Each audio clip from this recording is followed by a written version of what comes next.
हम लोग दहन और ज्वाला चैप्टर पढ़ रहे थे एनसीईआरटी साइंस 8 का, ठीक है। उसको आगे बढ़ाते हुए हम लोग करते हैं। क्या आप लोग जानते हैं कि आदर्श ईंधन किसे कहा जाता है? आदर्श ईंधन किसे कहा जाता है?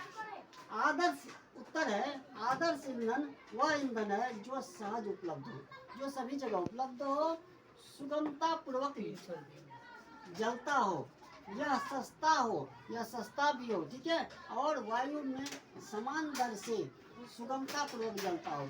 यह सस्ता होना चाहिए और वायु में समान रूप से जलना चाहिए। यह ईंधन अधिक ऊष्मा उत्पन्न करता हो, यह ईंधन जो होना चाहिए अधिक ऊष्मा उत्पन्न होना चाहिए, ठीक है।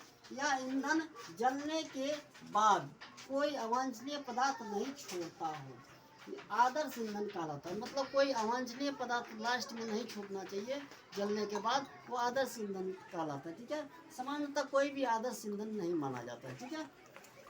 दूसरा क्वेश्चन है, ऊष्मीय मान क्या है? समझाइए, ऊष्मीय मान क्या है? 1 किलोग्राम ईंधन के पूर्ण दहन से प्राप्त ऊष्मा, 1 किलोग्राम ईंधन को जलाने से जो ऊष्मा प्राप्त होता है, ऊष्मा की मात्रा को ऊष्मीय मान कहा जाता है। ऊष्मा की मात्रा को ऊष्मीय मान कहा जाता है। 1 किलोग्राम ईंधन जलाइए, उसमें जितना ऊष्मा निकलेगा उसी को ऊष्मीय मान कहा जाता है, ठीक है। ऊष्मीय मान को किसमें मापा जाता है? ऊष्मीय मान को किसमें मापा जाता है? ऊष्मीय मान को किलोजूल प्रति किलोग्राम में मापा जाता है, किलोजूल प्रति किलोग्राम में मापा जाता है, ठीक है।